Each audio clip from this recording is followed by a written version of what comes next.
Life is always easy one. Josh, man is empire.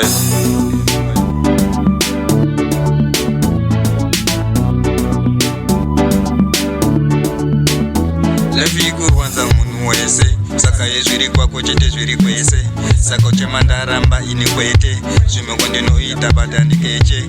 Life ikurwadza munhu wese usaka yezviri kwako chete zviri kwese saka uchema ndaramba ini kwete zvimwe ndinoita badandikeche. Vanoita madofo vana klasika wanda maticha vanoita havo asononyanya kuba it mubrains avo vakugaya ndichakwita tenga 750 vanenge vachidalita kungave kure sei najesu ndichasvika najesu ndichasvika ndofita pacho pamunoti handifite kuita yacho yamunoti haiite ari mangoma Jahshii andimira ndichandiziva mese munoti hamundizive unotopera ndiminini handiperi machuwa pipo chete zvazvisikuda pwere.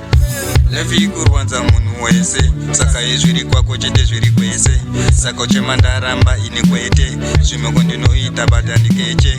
Life ikurwadza munhu wese saka yezviri kwako chete zviri kwese saka uchema ndaramba ini kwete zvimwe ndinoita badandikeche. Anzifamba naro ndiwe une bhora never been easy kubva pandakabuda mugota kungorarama kalife kekuti ndichazosota nzira yandikufamba pemvu yakazara mapotholes mahams ezvisinga kalife these days kakuda kushinga apasi kuda softers pakuda chipinya no chill time pakuda chikinya ndovadyira bhonzo ipapo pamamonya ipapo pamamonya ipapo pamamonya. Life ikurwadza munhu wese saka yezviri kwako chete zviri kwese saka uchema ndaramba ini kwete zvimwe ndinoita badandikeche.